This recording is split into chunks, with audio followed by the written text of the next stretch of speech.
All right, so today on my Ghetto kitchen here on Long Island, we're going to cook an Italian dish that, I don't know, pasta and broccoli. Don't even if it's a real thing or I invented it or whatever. All right, so you're going to get a whole entire clove of garlic, like one of these.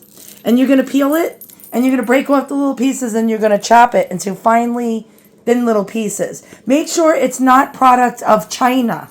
That's right, they grow garlic in China and sell it in the U.S. Make sure it's not a product of China because they grow it in sewage. And they do. So you're going to look really close.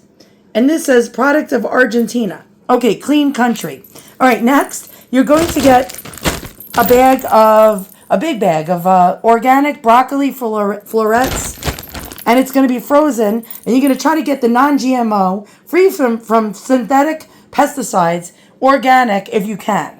All right, now you're going to chop the garlic up, and let's go. I found one of my hairs fell out into the garlic. Oh, gross. I told you it was Ghetto Kitchen. So in my case, I threw in 2 pounds of Barilla Penne pasta, and I set the timer for only 11 minutes because you don't want to cook it thoroughly. You want to keep mixing or stirring the pasta so it doesn't stick together, but as the water boils, before you put the pasta in it, you want to put a tablespoon of salt in there.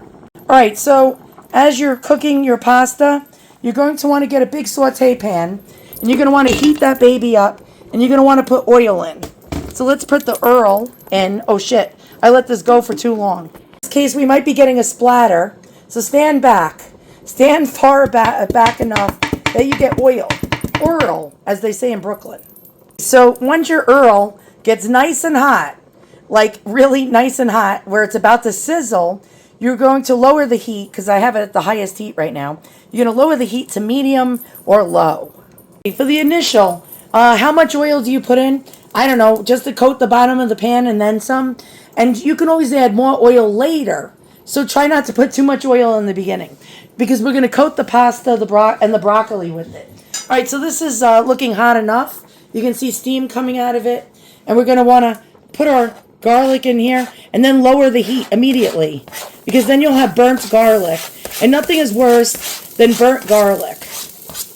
All right, so now I'm going to just lower this heat, and first I want to distribute the oil. There we go. And I'm going to lower this heat down to low. All right, there we go. And you're going to wait for it to brown about 2 minutes. All right, so I'm going to take my Mel's Dyna spatula. You people are probably too young to even know who the hell Mel's Dyna is. And you're just going to, yeah, now it's brown enough. Now I'm just going to remove it from the heat for a moment. And I'm going to throw my broccoli in here, because this is getting nice and brown. We don't want it to be black. We don't want black garlic and burnt garlic, because it tastes like shizz. All right, I'm going to remove it from the heat.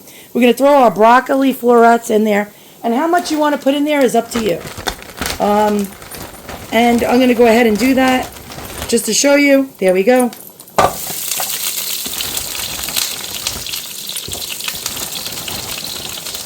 And this is at low. The heat is at low right now. But this sucker is boiling. It's hot. All right. And I'm not Paris Hilton. Oh, you probably don't remember that show either. When she said everything was hot. Okay. Yeah, it's hot. I'm not hot. All right. So just going to want to do this for about, I don't know, 2 to 5 to 10 minutes, depending on how well cooked it gets after that time frame. And you want to take your Mel's Dyna spatula. I'm sure each and every one of you has one of these in your house.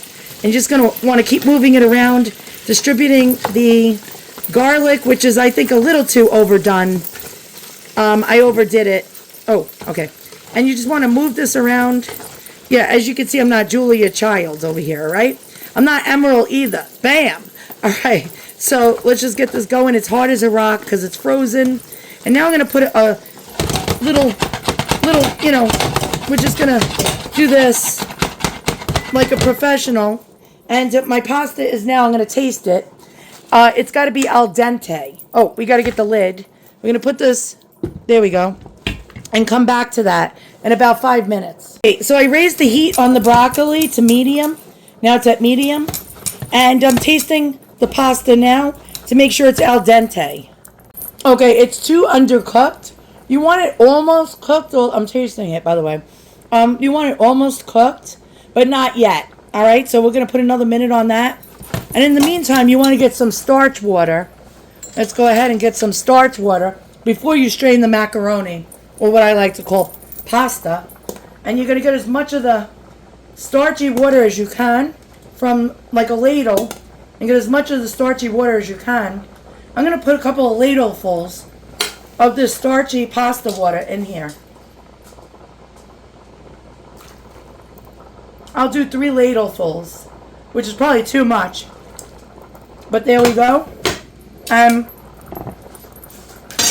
still chewing on that pasta. All right, there we go. Yeah, this is probably way too much water. But you live, you learn, you screw up, and you live and learn. All right, there we go. For flavor, you could throw a little bit of sauce in here. Let's go ahead and do that. And I'm going to leave the camera on while I curse looking for the sauce. Oh, here it is. All right. We got a little Rayos, right? A little Rayos. And, yeah. A little. Oh, shit. All right, my pasta is overflowing. Well, fuck. All right, hold on. It's overflowing all over the stove. Well, shit. All right, this is not coming out as like I expected. All right, hold on. Hold on. Hold on. Hold on. All right, so we're just going to,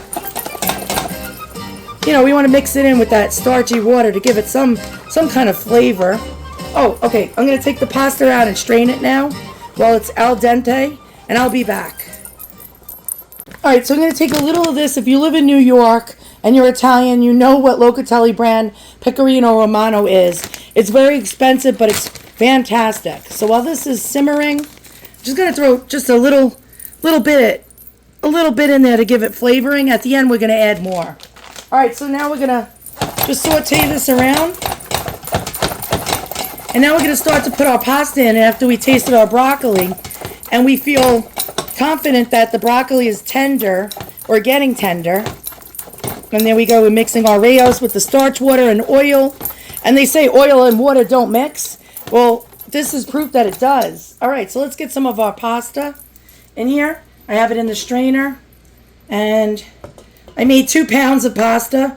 And that's why the extra watery water that's in there, that's filled with the sauce as well, you can put it in a container and mix it with your other pasta.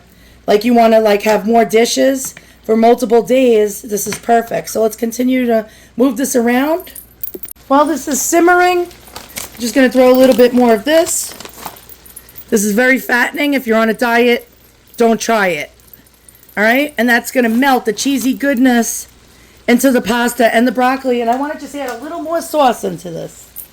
And again, we got Rayos. I prefer Victoria Marinara, but it wasn't on sale this week. And my husband is a known cheapskate, and he did not buy it, and he got the Rayos instead. All right, so get as much of this shit as we can out of here. All right.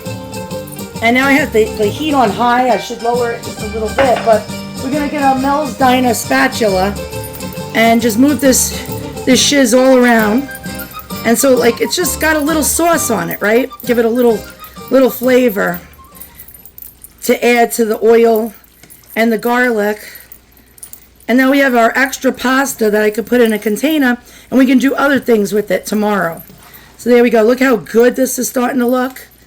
And we're just going to move everything all around. And the cheesy goodness is going into all the nooks and crannies.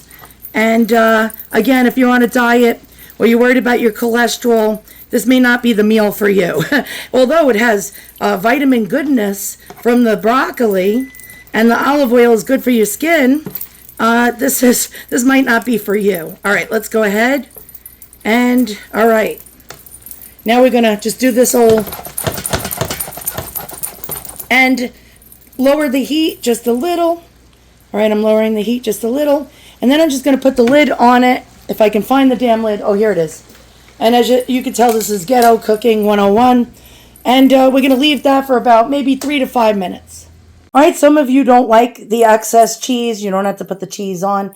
But this is it plated up. Look how good that looks. And now I'm just going to, I'm going to put my big old mitts in here and add cheese. Because cheese does a body good. It makes me love my meal even more. And my best friend doesn't even like Pecorino Romano. And she's from like Queens, Brooklyn. And I laugh because she won't even eat pizza because it has cheese on it. And, okay, there we go. Is that enough cheese? Now it's enough cheese, I think. There we go. And that's your pasta and broccoli that I made up. I think I made up. I don't know. Is this even a thing? You tell me in the comments below. Thanks for watching. See you guys all on the next one. Remember to use name brand products because I'll give you links. I'll give you links. How's about that? Oh, and I'm not going to give you links unless it's on Amazon because I'll make like 22 cents profit. A commission, and then I have to give 27% to the government, so I'll probably make 13 cents on the Locatelli and the Penne and the Rayo sauce. Yeah, there you go. Buon appetito. Buon appetito. My family's from Naples, Italy, and I can't even pronounce it correctly. All right, I'll see ya.